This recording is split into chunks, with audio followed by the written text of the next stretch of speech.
Maintien de l'autonomie, réalité ou fiction?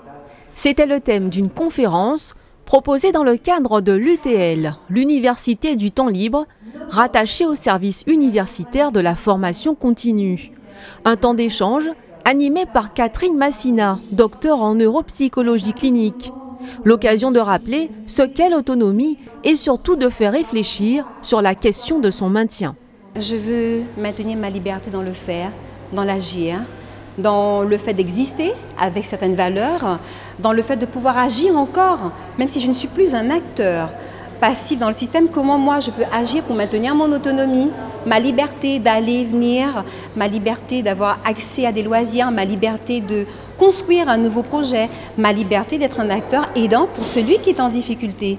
C'est une façon de maintenir son autonomie. Le maintien de l'autonomie a été présenté comme un processus auquel chacun peut prendre part.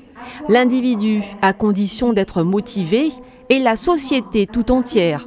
Cet exposé a justement présenté des interlocuteurs et des dispositifs essentiels, comme la Caisse nationale de solidarité pour l'autonomie, mise en place en 2005, ou encore la loi ASV, loi relative à l'adaptation de la société au vieillissement, entrée en vigueur en janvier 2016.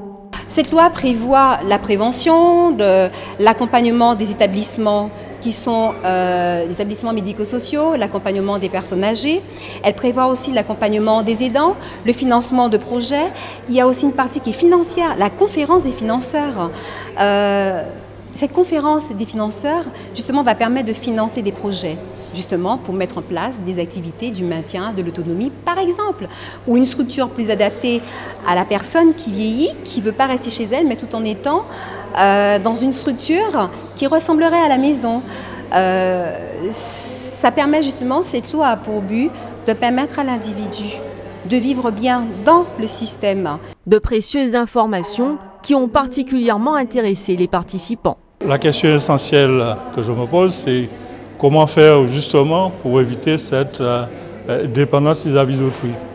Alors c'est pourquoi je me suis inscrit à l'UTL dès mon départ à la retraite, dans le but de ne pas laisser en jachère les quelques cellules nerveuses qui me restent et faire en sorte que les choses évoluent favorablement, que j'ai une santé qui me semble correcte et que je puisse vivre seul sans dépendre des autres. Ah ben c'est drôlement important, hein? Moi je veux pas être à la charge de mes enfants, je ne veux pas être à la charge de quelqu'un de ma famille, même d'amis très chers, etc. Je veux pas, ni même de mon mari d'ailleurs, c'est plutôt lui qui sera à ma charge, hein, pas moi qui sera à sa charge. Voilà, c'est ça qui est important, je trouve. Voilà. Bon, ben, faut se battre, il faut se lever le matin, se dire je me bats et on ne mourra pas. Le maintien de l'autonomie, un sujet qui concerne tout le monde, l'autonomie pouvant être entravée à tout moment.